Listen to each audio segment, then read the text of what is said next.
আলহামদুলিল্লাহ, আজকের খুতবার যে বিষয়টি সেটি গত জুমাতে আংশিক আলোচনা করেছিলাম।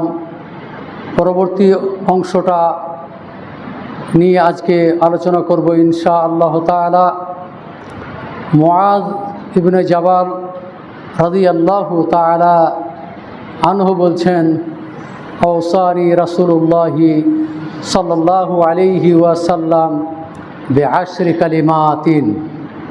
মুআয ইবনে জাবাল রাদিয়াল্লাহু তাআলা আনহু বলছেন যে আমাকে রাসূলুল্লাহ সাল্লাল্লাহু আলাইহি ওয়াসাল্লাম 10টি আদেশ করেছিলেন। সেই 10টি আদেশ যদি আমরা আমাদের জীবনে, পারিবারিক জীবনে, সামাজিক জীবনে যদি আমরা বাস্তবায়ন করতে পারি, তাহলে আপনি, আপনার পরিবার, সমাজ সাফল্যমণ্ডিত হবে এবং এই পরিবার আদর্শ পরিবার হিসাবে গঠন হবে ইনশাআল্লাহ তাআলা। অনেক পরিবার এটি করে থাকে এবং আমরাও চেষ্টা করি যে আমরাও যেন নিজ নিজ দায়িত্বে, নিজ নিজ কর্তব্যে আমরাও যেন আমাদের পরিবারকে একটি আদর্শ পরিবার হিসাবে গঠন করতে পারি। এই চেষ্টা, এই প্রচেষ্টা আপনাদেরকে, আমাদেরকে সকলকেই করতে হবে। যদি আমরা এটি আমাদের জীবনে বাস্তবায়ন করতে পারি, যদি আমরা আমাদের এই সমাজে এটাকে বাস্তবায়ন করতে পারি, পারিবারিক জীবনে যদি আমরা এটা বাস্তবায়ন করতে পারি, তাহলে আমরা অবশ্যই সাফল্যমণ্ডিত হতে পারব, নচেত আমরা সাফল্যমণ্ডিত হতে পারব না। তো যা হোক, আল্লাহর লাখ শুকরিয়া, আপনাদের এখানে আবারও সাময়িকভাবে অসুস্থ হয়ে পড়েছিলাম, যার কারণে আমি ভয় করতেছিলাম যে আজকে আমি খুতবা দিতে পারবো কি না। আল্লাহর লাখ শুকরিয়া, বহু চেষ্টার কারণে তারপরে ডাক্তারের পরামর্শে ফুল বডি চেক আপ করে যত রকমের টেস্ট সেগুলো করার পরে রাত্রেও পর্যন্ত যে আসতে পারবো কি না, প্রচণ্ড ব্যথা, পিঠ ব্যথার কারণে আমি অসুস্থ হয়ে পড়েছিলাম। যার কারণে রাত্রে এগুলো চিকিৎসা করার পরে রিপোর্ট দেখে ডাক্তার আব্দুল্লাহ কাফি উনি ওষুধ দিয়েছিলেন। আলহামদুলিল্লাহ, আমি সেখান থেকে পরিত্রাণ পেয়ে আজকে সকালে তখন আলহামদুলিল্লাহ পড়লাম যে আজকে আমি ইনশাআল্লাহ খুতবা দিতে পারবো। তো যা হোক, আল্লাহ লাখ শুকরিয়া আদায় করছি। ওয়াইজা মারিজ তো ফাহুয়া ইয়াশফিনি, আল্লাহ তাআলা নিজেই বলছেন সূরাতুশ শুআরার মধ্যে যে যখন আমি অসুস্থ হই তখন আল্লাহ তাআলাই আমাকে শেফা দান করেন।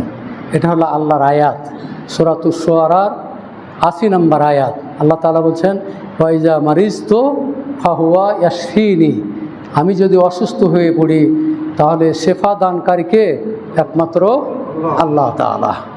তো এরপরে শারীরিক চিকিৎসা সেটি হলো যে কোনো জায়গায় যদি ব্যথা হয় সেখানে 3 বার বলবেন বিসমিল্লাহ বিসমিল্লাহ বিসমিল্লাহ, আউযু বিইজ্জাতিল্লাহি ওয়া কুদরাতিহি মিন শাররি মা আজিদু ওয়া উহাযিরু।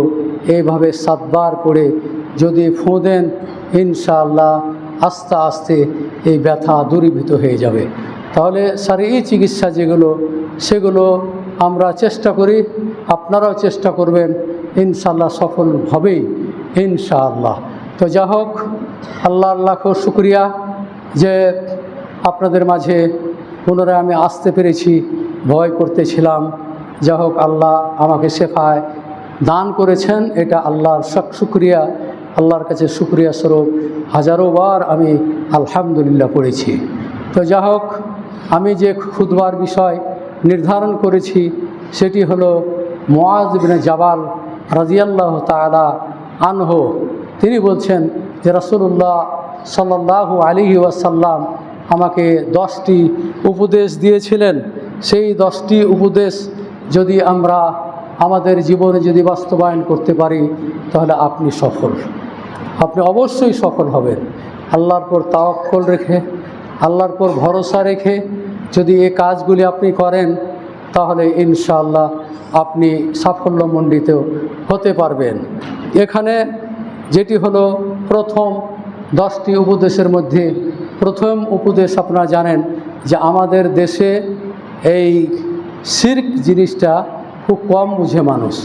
এমনকি আমাদের আহলে হাদিসের মধ্যেও বহু রকমের শিরক আছে, যেগুলো হয়তো আমরা ভ্রুক্ষেপ করি না, ওগুলো আমরা কিছু মনেই করি না, অথচ এগুলো মারাত্মক শিরক। যেমন এর আগেও আপনাদের বলেছি, তাবিজ কবজ করা, তাবিজ দেওয়া, সেটা কোরআন আয়াত হলেও সেটা তাবিজ সুতা বেঁধে ফোঁ দিয়ে গিরা দিয়ে যে সমস্ত চিকিৎসা করা হয় এগুলো, এবং আমরা যে বাতের চেনগুলি ব্যবহার করি সেগুলো, এবং যেগুলো আমরা টিয়া পাখির কাছে গিয়ে ভাগ্য নির্ধারণ করি সেগুলো, এবং জ্যোতির্বিদ্যা, এই সমস্ত যারা এসে হোটেলে থাকে এবং বহু লোক এদের ভক্ত আছে, তাদের কাছে গিয়ে চিকিৎসা করে, তো এগুলো হলো সম্পূর্ণ শিরক। বাচ্চাদের কপালে টিপ দেয়, এটাও শিরকের অন্তর্ভুক্ত। তো এগুলো থেকে বাঁচার জন্য আল্লাহ রসুল সাল্লাল্লাহু আলাইহি ওয়াসাল্লাম চিকিৎসা করার নির্দেশ দিয়েছেন, সেগুলো করবেন, তাহলে আপনি শিরক মুক্ত পরিবার গঠন করবেন ইনশাআল্লাহ তাআলা। তা আল্লাহ তাআলা এখানে বলতেছেন, আল্লাহ রসুল যে লা তুশরিক বিল্লাহি শাইআ, বলছে তুমি আল্লাহর সাথে কাউকে তুমি শরিক করিও না। ওয়াইন কুতিলতা ওয়া হুররিকতা, তোমাকে যদি হত্যা করা হয়, তোমাকে যদি আগুনে পুড়িয়ে দেওয়া হয়, তারপরেও তুমি কি করবে? তুমি শিরক করবে না। এখানে কঠোরভাবে এই শিরক থেকে বিরত থাকার জন্য রাসূলুল্লাহ সাল্লাল্লাহু আলাইহি ওয়াসাল্লাম আপনাকে আমাকে কি করেছেন? নির্দেশ দিয়েছেন। অতএব এই ধরনের শিরকি কাজ থেকে আপনারা যারা আমার বক্তব্য শুনছেন, মা বোন যারা আপনারা শুনছেন, এই যে কি করে ফিতা বেঁধে দেয়, আরও অনেক কিছু করে, তারপরে সাপের তাবিজ ব্যবহার করে, বাচ্চারা ভয় পায়, পেশাব করে তখন তাবিজ দেয়, এগুলো থেকে বাঁচার জন্য আপনারা কি করবেন? চেষ্টা করবেন। বাচ্চারা যদি ভয় পায়, তাহলে আল্লাহ রসুল সাল্লাল্লাহু আলাইহি সাল্লাম দোয়া শিক্ষা দিয়েছেন, আউযু বিকালিমাতিল্লাহি তাম্মাতি মিন কুল্লি শাইতানিন ওয়া হাম্মাতিন ওয়া মিন কুল্লি আইনিন লাম্মাতিন। এই দোয়াটা আপনারা বাচ্চাদেরকে সন্ধ্যার সময় 3 বার এবং সকালে 3 বার পাঠ করলে বাচ্চারা ভয় পাবে না। কিন্তু আপনারা তো কোনো গুরুত্ব দেন না, আপনারা দোয়াও মুখস্থ করেন নাই। যদি দোয়া মুখস্থ নাই থাকে, তাহলে কমসে কম এই যে দোয়ার বইগুলো আছে, যেন ওয়াহিদ ইসলামিয়া লাইব্রেরিতে কায়দা মুহাম্মাদি নামে 151টি দোয়া আছে, যেখানে রেফারেন্স সহকারে দেওয়া আছে, সেই দোয়াগুলো দেখে দেখে আপনারা কি করবেন? আপনারা ফোঁ দিবেন। আপনি যখনই বাড়ি থেকে বের হবেন, বিসমিল্লাহি তাওয়াক্কালতু আলাল্লাহ লা হাওলা ওয়ালা কুওয়াতা ইল্লা বিল্লাহ, এই দোয়া পড়ে যদি আপনি কোনো গন্তব্যস্থান, যেখানে অপরিচিত জায়গা চেনেন না, সেখানে গিয়ে অবতরণ করে যদি আপনি এই দোয়াটা পড়েন, আউযু বিকালিমাতিল্লাহি মিন কুল্লি শাররি মা খালাক, এই দোয়াটি কি যদি আপনি পড়েন, তাহলে বাড়ি আসা পর্যন্ত আপনার কোনো বিষধর প্রাণী, কোনো শত্রু, কোনো ডাকাত, কোনো আপনার ছিনতাইকারী আপনার ক্ষতি করতে পারবে না। কিন্তু বলুন আমরা কয়জন এটার মধ্যে আমল করি? সুতরাং সারাই যে সমস্ত পদ্ধতিগুলো আছে, সেগুলো আপনারা যদি অবলম্বন করেন, এগুলো যদি আপনারা পড়েন, তাহলে আল্লাহ তাআলা যেইভাবে হোক আল্লাহ তাআলা আপনাকে রক্ষা করবে। আপনারা দোয়া শুনছেন, দোয়ার ফজিলত সম্পর্কে আলোচনা করেছি। আল্লাহ রসুল সাল্লাল্লাহু আলাইহি সাল্লাম বলছেন, যে ব্যক্তি 3 বার এই দোয়াটি পড়বে, বিসমিল্লাহিল্লাযী লা ইয়াযুররু মা ইসমিহি শাইউন ফিল আরদি ওয়ালা ফিস সামাই ওয়া হুয়াস সামিউল আলিম, এই দোয়াটি যদি কেউ 3 বার সকালে পাঠ করে, তাহলে বিকাল হওয়ার আগ পর্যন্ত লাম তুসিবহু ফাজিআতু বালাইন, তাহলে আকস্মিক কোনো বালা মুসিবতে সে আক্রান্ত হবে না। হঠাৎ করে দুর্ঘটনা, এখান থেকে আল্লাহ তাআলা আপনাকে যেভাবে রক্ষা করবেন। আপনি যে কোনো সমস্যায় যদি মুখোমুখি হয়ে যান, আল্লাহ তাআলা এখান থেকে আপনাকে দূরীভূত করবেন। তাহলে এই দোয়ার অবশ্যই ফজিলত আছে, যেহেতু আল্লাহ রসুলের বাণী, আল্লাহ রসুলের ভাষা, অতএব এখান থেকে বাঁচার জন্য আপনি এই দোয়াটা অবশ্যই পড়বেন, বিসমিল্লাহিল্লাযী লা ইয়াযুররু মা ইসমিহি শাইউন ফিল আরদি ওয়ালা ফিস সামাই ওয়া হুয়াস সামিউল আলিম।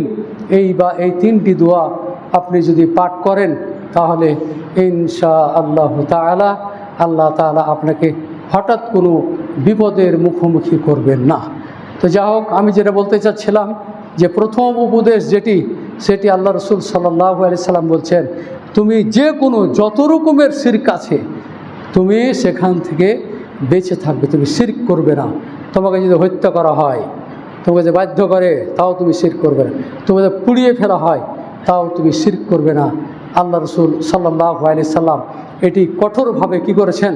নিষেধ করেছেন। ওমা ইউমিনু আকসারুহুম বিল্লাহি ইল্লা হুম মুশরিকুন, সূরা ইউসুফের 106 নম্বর আয়াতে আল্লাহ তাআলা বলছেন, তারা অধিকাংশ মুসলিম অথচ তারা শিরক করে। এই যে শিরকের কথাগুলি বলল, তারা কিন্তু মুসলিম, তারা 5 ওয়াক্ত সালাত আদায় করে, তারা হজও করে, যাকাতও দেয়, দান করে, সব কিছু জনকল্যাণমূলক কাজ করে, তারপরও তারা শিরক করে। এই জন্য আল্লাহ তাআলা বলছেন সূরা ইউসুফের 106 নম্বর আয়াত, ওমা ইউমিনু আকসারুহুম বিল্লাহি ইল্লা হুম মুশরিকুন, তারা অধিকাংশই মুসলিম অথচ তারা শিরক করে। তাহলে শিরকের ভয়াবহ, খুবই কঠিন। আল্লাহ তাআলা সব গুনাহ মাফ করে দেন, কিন্তু আল্লাহ তাআলা শিরক এর গুনাহ মাফ করেন না। যদি আল্লাহর কাছে ফিরে যায়, তওবা করে, ইস্তেগফার করে, ক্ষমা চায়, হতে পারে আল্লাহ তাআলা তাকে কী হতে পারে? ক্ষমা করে দেন। তারপরে দ্বিতীয় নাম্বার উপদেশ যেটি ছিল সেটা হলো, ওয়ালা তাউক্কান্না ওয়ালিদাইক ওয়া ইন আমারাকা আন তাখরুজা মিন আহলিকা ওয়া বাইতিকা। আল্লাহ রসুল সাল্লাল্লাহু আলাইহি সাল্লাম বলছেন যে তোমরা তোমাদের পিতামাতার অবাধ্য কোনো ক্রমই হবে না। পিতামাতার অবাধ্য সন্তান হিসাবে যেন তুমি সমাজের মধ্যে পরিচিত না হও। পিতামাতার আনুগত্য করতে হবে, এটাই ঠিক। পিতামাতাকে কষ্ট দিবে না, এটাই ঠিক। পিতামাতার যা কিছু প্রয়োজন করতে হবে, এটাই ঠিক। এটাই হলো শরীয়ত, যার মাধ্যমে আল্লাহ তাআলা আপনাকে জান্নাতবাসী করবেন পিতামাতার খেদমতের কারণে। এই জন্য বলা হচ্ছে যে ওয়ালা তাউক্কান্না ওয়ালিদাইক, তুমি তোমার পিতামাতার অবাধ্য সন্তান কোনো ক্রমেই তুমি হবে না, কোনো ক্রমে হবে না। এমনকি তোমার পর যদি রাগ করে, তোমার পর যদি বাবা অসন্তুষ্ট হয়ে ওয়াইন আমারাকা, যদি তোমাকে নির্দেশ দেয় পিতামাতা বাড়ি থেকে বের হওয়ার, পরিবার থেকে বের হওয়ার, তারপর তুমি এটা মেনে নেবে, তারপরও তুমি পিতামাতার কী করবে না? অবাধ্য সন্তান হবে না। তার কারণ হচ্ছে আমাদের সমাজে যেটি হয় সেটা হলো যে পিতা ছেলেকে কেউ দেয়, এই কী করে পরিবার থেকে তাকে আলাদা করে দেয়, কি ত্যায্য পুত্র করে দেয়। ত্যায্য পুত্র করা শরীয়তের কোনো বিধান নাই। ত্যায্য পুত্র করার শরীয়তে কোনো বিধান নাই। ত্যায্য পুত্র এটি কোত্থেকে শব্দটা আসলে আমরাও জানি না। তবে পিতামাতা তাকে বাড়ি থেকে বের করে দিতে পারে, আলাদা করে বাড়ি করে, আলাদা করে সংসার করে সে খাবে, এটাই শরীয়তের বিধান। কিন্তু ত্যায্য পুত্র মানে হলো এই যে তাকে সম্পদ থেকে বঞ্চিত করে দেওয়া, এটা কিন্তু শরীয়তের বিধান নয়। ওটা আপনার সন্তান, আপনার সম্পদের সে ভাগ পাবেই। আপনি তাকে বাড়ি থেকে বের করে দেন, আর যেখানেই সে চলে যাক সে আপনার সম্পদের মালিক হবে। আপনি যদি না দেন, সরকার এর ব্যবস্থা করে দেবে। ও যখন মামলা করবে তখন সে তার সম্পদ ফিরিয়ে পাবে। এই জন্য অবাধ্য সন্তান হলেও কিন্তু আপনার সম্পদ থেকে সে বঞ্চিত হবে না, এবং আপনার ত্যায্য পুত্র করার নামে যে সম্পদ থেকে তাকে বঞ্চিত করবেন, এটা হলো শরীয়ত বিরোধী আমল। এটা হলো 2 নাম্বার।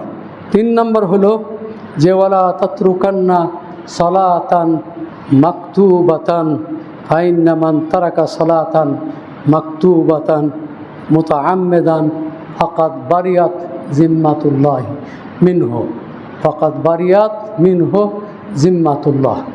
3 নাম্বার হচ্ছে যে তোমরা ইচ্ছাকৃতভাবে সালাত পরিত্যাগ করিও না।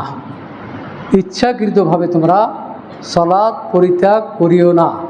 যে ব্যক্তি ইচ্ছাকৃতভাবে সালাত পরিত্যাগ করবে আল্লাহ তাআলার জিম্মা থেকে সম্পূর্ণ মুক্ত, তার মানে আল্লাহর দায় দায়িত্ব থেকে সম্পূর্ণ মুক্ত।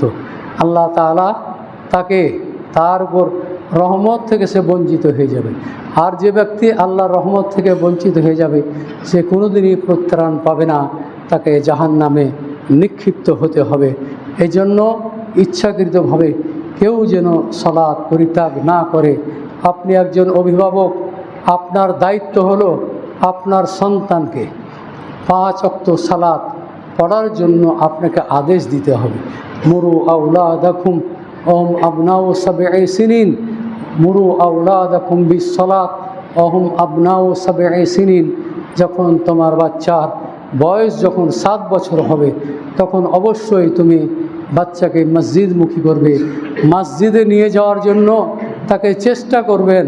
অযরিবুহুম আলাইহা ওহুম আবনাউ 10 সিনিন।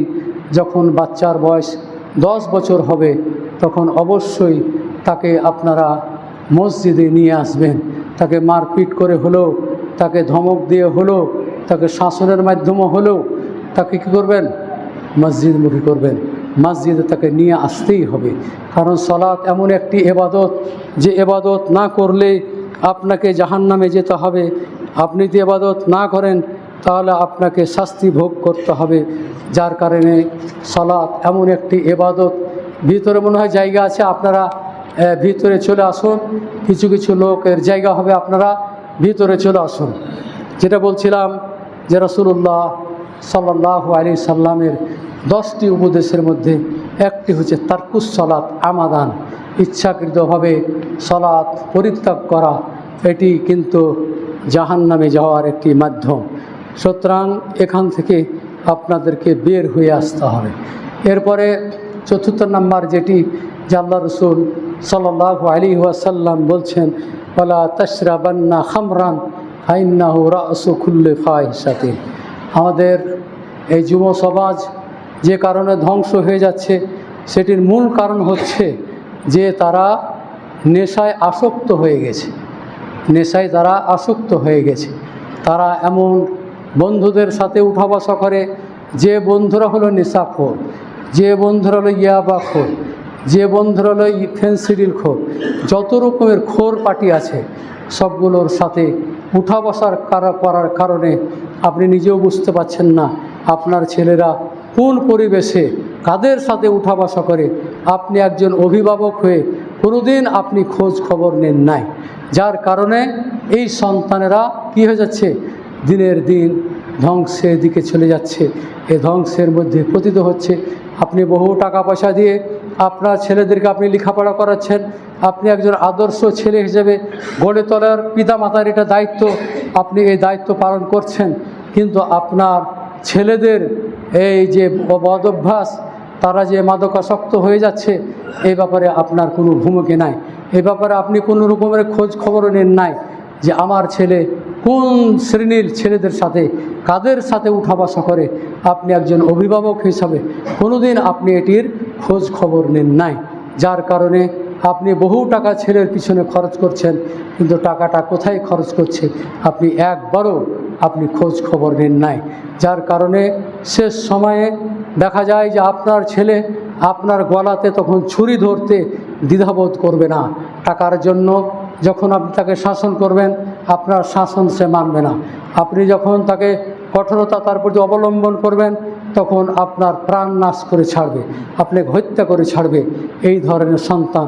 অথচ মা তাকে 10 মাস 10 দিন পেটে ধারণ করার পরে, গর্ভপাত করার পরে, তারপরে 2 মাস 2 বছর তাকে বুকের দুধ পান করিয়ে এই সন্তান মাকে বাড়ি থেকে লাঠিপিটা করে তাড়িয়ে দিচ্ছে, বাবাকে লাঠিপিটা করে তাড়িয়ে দিচ্ছে এবং বৃদ্ধাশ্রমে তাদের আশ্রয় হচ্ছে। এই তো হলো পরিস্থিতি। একটাই কারণ হলো যে আমাদের এই যুব সমাজ যেটি মুখোমুখি ধ্বংসের মুখোমুখি হচ্ছে, যে তারা মাদকাসক্ত, তারা মদ পান করতেছে, তারা নেশা খাচ্ছে। নতুন প্রযুক্তির যে সমস্ত নেশাদ্রব্য যেগুলো বিক্রি হচ্ছে, সেগুলো সম্পূর্ণ এই মুসলমান ছেলেদেরকে তাদের ব্রেনকে ওয়াশ করে তাদেরকে ধ্বংসের দিকে নিয়ে যাচ্ছে। আল্লাহ রসুল সাল্লাল্লাহু আলাইহি সাল্লাম বলছেন, ওয়ালা তাশরাবান্না খামরান, তোমরা মদ পান করিও না, তোমরা নেশাদ্রব্য পান করিও না। ফাইন্নাহু রাসু কুল্লি ফাহিশাতিন, যত রকমের অশ্লীল কাজ, যত রকমের খারাপ কাজ, এই মদ হলে মূল কারণ। যার কারণে মদ পান করতে, মদ খেতে আল্লাহ রাসূল সাল্লাল্লাহু আলাইহি ওয়াসাল্লাম নিষেধ করেছেন। সুতরাং আপনি একজন অভিভাবক হিসাবে আপনার সন্তানদেরকে রক্ষা করা আপনারই দায়িত্ব, আপনার কি কর্তব্য। সুতরাং এখান থেকে আপনার সন্তানকে অবশ্যই ফিরিয়ে নিয়ে আসতে হবে এবং সমাজে যে সমস্ত ছেলেরা এই যে মদ পান করে তারা মাতলামি করে, এগুলো আপনাদেরকে প্রতিহত করতে হবে, তাদেরকে আইনের সহায়তা নিতে হবে, যার কারণে আপনি বেঁচে যাবেন। যাতে সমাজকে তারা কলুষিত করে দিবে, সমাজকে তারা ধ্বংস করে দিবে, আপনাকেও হত্যা করতে তারা দ্বিধাবোধ করবে না। নিজ কন্যাকে কি করতে বাঁচার জন্য, নিজ কন্যাকে এই রক্ষা করার জন্য পিতা যখন এই বখাটে ছেলেদেরকে যখন বাধা প্রদান করলো, পিতাকে হত্যা করে দিল। তো এই সমাজে আমরা বাস করতেছি, এমন একটি সমাজ, যে সমাজ চলে গেছে, হাতছাড়া হয়ে গেছে সমাজ, যার কারণে এই ধরনের ছিনতাইকারী, এই ধরনের যত রকম বখাটে ছেলে আছে, তারাই তাদের রাজত্ব শুরু হয়ে গেছে। এগুলো আপনি একাই যদি প্রতিহত করতে না পারেন, সামাজিকভাবে হোক, পুলিশের মাধ্যমে হোক, থানা হোক, যেখানে হোক, আশ্রয় নিয়ে তাদেরকে অবশ্যই বন্ধ করতে হবে, তাদের পথ অবশ্যই বন্ধ করতে হবে। মান রাআ মিনকুম ফালিয়ুগাইয়িরহু বিয়াদি, মান রাআ মিনকুম মুনকারান ফালিয়ুগাইয়িরহু বিয়াদিহি।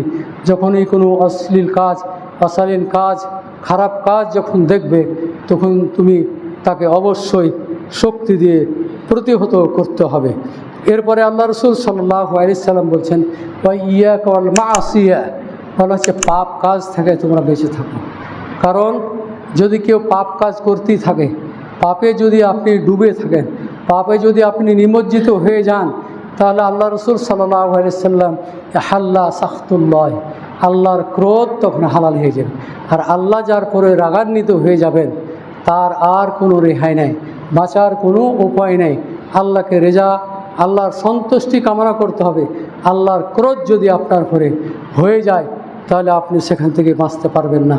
সূরা বাকারা 81 নম্বর আয়াতে আল্লাহ তাআলা বলছেন যে ফালাম্মা আহাতাত খাতিআতুহু ফাউলাইকা আসহাবুন নার, মানুষকে যখন তার পাপ যখন কি করে ঘিরে ফেলে, তখন কিন্তু তার বের হওয়ার কিন্তু কোনো উপায় নেই। সুতরাং আল্লাহ রাসূল সাল্লাল্লাহু আলাইহি সাল্লাম বলছেন, ওয়া ইয়াকা ওয়াল মাসিয়া, বলা হচ্ছে তোমরা পাপ কাজ থেকে বেঁচে থাকো। ফাইনাল মাসিয়া, এই পাপ কাজ যদি আপনি করতেই থাকেন, হাল্লা সাখতুল্লাহ, তাহলে আল্লাহর ক্রোধ আপনার উপর হালাল হয়ে যাবে। তার মানে আপনি কী হয়ে যাবেন, আল্লাহর সন্তুষ্টি থেকে সম্পূর্ণ দূরে চলে যাবেন, যার কারণে আপনি পথহারা হয়ে যাবেন, পরিশেষে আপনাকে জাহান্নামে যেতে হবে। এরপরে বলা হচ্ছে ওয়া ইয়াকা ওয়াল ফিরার মিনাজ যাহাব, তারপরে যুদ্ধ ময়দান থেকে তুমি পলায়ন করবে না।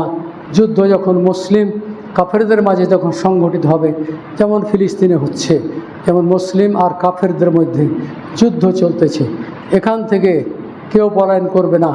যদি পলায়ন করে, তাহলে শহীদদের মর্যাদা সে পাবে না, শহীদের মর্যাদা পাবে না। যদি সমস্ত মানুষ যদি ওখানে কী করে হত্যা হয়ে যায়, ওয়াইন হালাকান নাস, যদি সেখানে সমস্ত মুসলিম যদি ধ্বংস হয়ে যায়, তারা যদি মরে যায়, তুমি যে ফাসবুক, তুমি সেখানে অবস্থান করো। তুমিও যদি মরে যাও, তাহলে তুমি শহীদদের মর্যাদা পাবে। আর যদি তুমি পলায়ন করো, তাহলে পলায়নের কারণে তুমি ওই আল্লাহর রহমত থেকে, ওই শহীদের দরজা হতে তুমি কি নিরাশ হয়ে যাবে। সুতরাং এই ধরনের ক্ষেত্রে যে যদি কোনো মুসলিম এবং কাফেরদের মধ্যে যদি যুদ্ধ সংঘটিত হয়, মুসলমানরা যদি সব হত্যা হয়ে যায়, তাদেরকে সব হত্যা করা হয়, তারপরে তুমি সেখান থেকে পলায়ন করবে না। কারণ তুমি পলায়ন করলে যদি মৃত্যুবরণ করো, তাহলে তুমি শহীদদের মর্যাদা পাবে, অত তুমি শহীদদের মর্যাদা পাবে না। এরপরে বলছে ওয়াইদা আসাবার না আসা মাউতুন, যদি মহামারী শুরু হয়ে যায় আর তুমি সেখানে যদি থাকো, তাহলে ওখান থেকে তুমি পলায়ন করবে না। কারণ মহামারীটা একমাত্র আল্লাহর পক্ষ থেকে হয়ে থাকে। যদি ওই কারণে যদি তোমার মৃত্যু হয়, তাহলে তুমি অবশ্যই মহামারীতে আক্রান্ত হবে, এবং মহামারীতে আক্রান্ত হলে তুমি শহীদদের মর্যাদা পাবে। সুতরাং সেখান থেকে তুমি পলায়ন করবে না, তুমি সেখানেই অবস্থান করবে। যদি মনে করো যে আমি যেখানে থাকি, তাহলে আমি আক্রান্ত হয়ে যেতে পারি, তো এই ধারণা করা হতে আল্লাহ রাসূল সাল্লাল্লাহু আলাইহি ওয়াসাল্লাম নিষেধ করেছেন। অতএব যদি আপনার ভাগ্যে থাকে তাহলে আল্লাহ তাআলা আপনাকে আক্রান্ত করবে, আর যদি ভাগ্যে না থাকে তাহলে আল্লাহ তাআলা আপনাকে আক্রান্ত করবে না। যেমন বলা হয়েছে শরীয়তে লা আদওয়াতা, ও যে ছোঁয়াচে রোগ বলে কোনো শরীয়তে রোগ নেই, কিন্তু আমাদের বর্তমান ডাক্তাররা বলছে ছোঁয়াচে রোগ আছে, ছোঁয়াচে রোগ আছে। তো দেখা যায় যে আগেতে এই যক্ষার কোনো অসুখ ছিল না, তো দেখা যায় আমাদের গ্রামে একজন মহিলা যক্ষাতে আক্রান্ত হল। তারপরে তার স্বামীর বিশ্বাস যে না, আমি শেষ পর্যন্ত তার পাশে থেকেই আমি তার চিকিৎসা করাবো, মরণ যদি হয়তো হবে, কিন্তু আমার স্ত্রীকে ছেড়ে আমি যাব না। ওই বেচার ওরই খেদমত করে এখনও সে বেঁচে আছে, দুইজনই বেঁচে আছে। তো এইভাবে যেমন আব্দুর রাজ্জাক বিন ইউসুফ কঠোরভাবে বলে দিয়েছিল, যখন করোনা হয় তখন বলল যে ওই করোনার সাথে আমি খাবো এবং ওর দাফন কাফন করব, ওর আমি সব কিছুই করব, আমি এটাকে আমি বিশ্বাস করি না। এইভাবে তিনি দেখেন কড়া বক্তব্য আছে তার। তো এমনকি ওই সময়তে মানুষ জানাজাও যেত না, এই জানাজাতে গেলে হয়তো অপো করোনা হয়ে যাবে। তো এগুলো আল্লাহ এবং আল্লাহ রসুলের বাণীর প্রতি তাদের কোনো বিশ্বাস ছিল না, যার কারণে তারা এই কাজগুলি করত। একজন মুসলমান মারা গেছে, এখন ওই মারা গেছে গেলে ওরও করোনা হয়ে যাবে, যার কারণে জানাজা পড়তে 3-4 জন জানাজা পড়তো। এই তো হলো অবস্থা।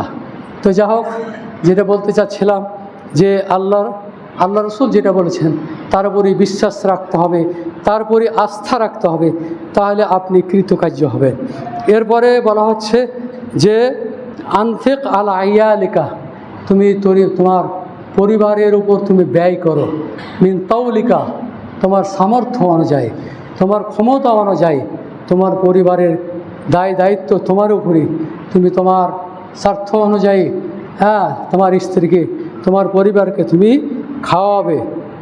এই নিয়মটা আপনাকে অবশ্যই পালন করতে হবে। কিছু বখিল মানুষ আছে এখান থেকে দূরে থাকে, আর বখিল কিন্তু জান্নাতে যাবে না। পরিবারকে যারা কষ্ট দেয়, পরিবারকে যারা ঠিকমতো খেতে দেয় না, টাকা পয়সা থাকা সত্ত্বেও, সে হলো সবচেয়ে বড় বখিল। অতএব বখিলি থেকে বেঁচে থাকার আপনারা চেষ্টা করবেন, এবং বখিল জান্নাতে যাবে না, এটা হলো আল্লাহ রসুলের হাদিস। সুতরাং পরিবারকে আপনার সাধ্য অনুযায়ী অবশ্যই ব্যয়ভার আপনাকে বহন করতে হবে। এরপর আল্লাহ রসুল বলছেন ওয়ালা তারফা আনহুম আসাকা আদাবান, আর তোমার শাসনের লাঠি তুমি উঠিয়ে নেবে না। যদি আমাদের সরকার স্কুলগুলোতে বাচ্চাদেরকে মারা নিষেধ করে দিয়েছেন, এটার নিয়ম হলো যে বাচ্চাটাকে মারলে হয়তো ভয় পাবে, লেখাপড়া করবে কিনা, যে হোক, যে কোনো একটা হিকমত মনে করে সরকার এটা নিষিদ্ধ করেছে। আমরা ছোট বাচ্চাদেরকে মারি না, এমনি অন্য শাস্তি দিই, কিন্তু আমরা মারপিট করি না। ওই বাচ্চায় আপনাকে বলে যাবে, বাচ্চার পিতা, যে আপনারা, আমি শুধু হাড্ডি চাই, ওকে এমন করে পিটবেন, মারবেন, কিন্তু যখন একটা টিচার যখন মেরেছে তখন যে থানাতে জানিয়ে দিয়েছে। তো এই হলো অবস্থা, মুখে বলে কিন্তু অন্যদিকে উল্টো আবার, যার কারণে এই মায়ের হাতটা আমরা উঠিয়ে নিয়েছি। দরকার নাই, আমরা তাদেরকে যথাসাধ্য পড়াবার চেষ্টা করব, কিন্তু তাদেরকে এভাবে আমরা মারপিট করব না, এটা আমরা উঠিয়ে দিয়েছি। এরপরে যেটা আসলো যে ওয়ালা তারফা আনহুম আসাকা আদাবান, বলছে তোমরা তোমাদের শাসনের ভার, লাঠি তোমাদের হাত থেকে উঠিয়ে নেও না, তারপরে মারপিট একেবারে বন্ধ করে দিও না। এমনকি স্ত্রীকে আল্লাহ রসুল সাল্লাল্লাহু আলাইহি ওয়াসাল্লাম বলছে ওয়ালা তাজরিবিল ওয়াজহা, তুমি স্ত্রীদেরকে প্রহার করে না। মারতে আল্লাহ রসুল নিষেধ করেছেন, তাদেরকে মারতে নিষেধ করেছেন। সুতরাং স্ত্রীদেরকে প্রহার করা যাবে না। আদাবান কিছু শাসন করতে পারেন, কিন্তু মারপিট করা যাবে না স্ত্রীদেরকে। ও আশিরুহুন্না বিল মারুফ, সূরা নিসার 19 নম্বর আয়াত, আল্লাহ তাআলা বলছেন তোমরা স্ত্রীদের সাথে তোমরা সুন্দর আচরণ করো, সুন্দর ব্যবহার করো, তাদের সাথে জীবনটা ভালোভাবে ব্যয় করো। এইভাবে আল্লাহ নিষেধ করেছেন, না কি আদেশ দিয়েছেন, তাসফু, এবং তাদের যদি কোনো ত্রুটি হয় তাদেরকে তোমরা কি ক্ষমা করে দিও, তাসফাহু, এবং তাদেরকে ভুল ত্রুটিগুলো উপেক্ষা করে চলিও, তাস্তাগফিরু, তুমি তাদেরকে ক্ষমা করে দিও। ফাইন্নাল্লাহ গফুরুর রহিম, আল্লাহ হচ্ছেন ক্ষমাশীল, তিনি ক্ষমা করে দেবেন। অতএব মানুষদেরকে ক্ষমা করা শিখুন, স্ত্রীদেরকে ক্ষমা করা শিখুন। তারা না কাসতুল আকল বলা আছে, তাদের বুদ্ধি কম বলা আছে শরীয়তের বিধান অনুযায়ী। সুতরাং তাদেরকে স্ত্রীদেরকে কোনো ক্রমে প্রহার করা থেকে বিরত থাকবেন। কর্কশ ভাষা কোনো সময় স্ত্রীদেরকে আপনারা ব্যবহার করবেন না, ভালোভাবে বলার চেষ্টা করবেন। আর এখনকার বর্তমান স্ত্রী যারা স্বামীর মুখে মুখে লেগে যায়, তর্ক বিতর্কে লিপ্ত হয়ে যায়, এমনকি এই সময়তে এমনভাবে মারপিট শুরু হয়ে যায় যে বলার মতো নাই, যার কারণে মহিলারাও কিন্তু স্বামীদের সাথে তর্ক বিতর্ক করে। অতএব স্বামীদের সাথে তর্ক বিতর্ক করা যাবে না, তাদেরকে সম্মান রেখে তাদের সাথে সুন্দর আচরণ ব্যবহার করে আপনার পরিবারকে একটি আদর্শ পরিবার হিসাবে গঠন করার চেষ্টা করুন। হে মহান রব্বুল আলামিন, এই 10টি উপদেশ আমরা যেন আমাদের জীবনে বাস্তবায়ন করতে পারি, আমাদের পরিবারের মধ্যে বাস্তবায়ন করতে পারি, সমাজের মধ্যে বাস্তবায়ন করতে পারি। আল্লাহ তুমি আমাদেরকে সেই তৌফিক দান করুন। আমিন। ওয়া আখির দাওয়ানা আনিল হামদুলিল্লাহি রাব্বিল আলামিন। দোয়া করি আপনাদের জন্য যারা অসুস্থ আছেন, আল্লাহ তুমি তাদেরকে দ্রুত সুস্থতা দান করো। আজিবিল বাস রব্বান নাস ওয়াশফি আনতা শাফি লা শিফা ইল্লা শিফাউকা শিফা আল্লাহ ইউগাদিরু সাকামা। আল্লাহ যারা আমাদের আত্মীয় স্বজন যারা মৃত্যুবরণ করেছে, আল্লাহ তুমি তাদেরকে কবর আযাব থেকে রক্ষা করো। আল্লাহ তুমি তাদেরকে জাহান্নাম থেকে রক্ষা করো। আল্লাহ তুমি তাদেরকে জান্নাতুল ফিরদাউস নসিব করো। আমরা মুমিন হয়ে যেন মৃত্যুবরণ করতে পারি, আল্লাহ তুমি আমাদেরকে সেই তৌফিক দান করো। রব্বানা আতিনা ফিদ দুনিয়া হাসানা ওয়া ফিল আখিরাতি হাসানা ওয়া কিনা আযাবান নার। ربنا تقبل منا إنك أنت السميع العليم وتب علينا إنك أنت التواب الرحيم. تعالوا عباد الله رحمكم الله، إن الله يأمر بالعدل والإحسان وإيتاء ذي القربى وينهى عن الفحشاء والمنكر والبغي يعظكم لعلكم تذكرون.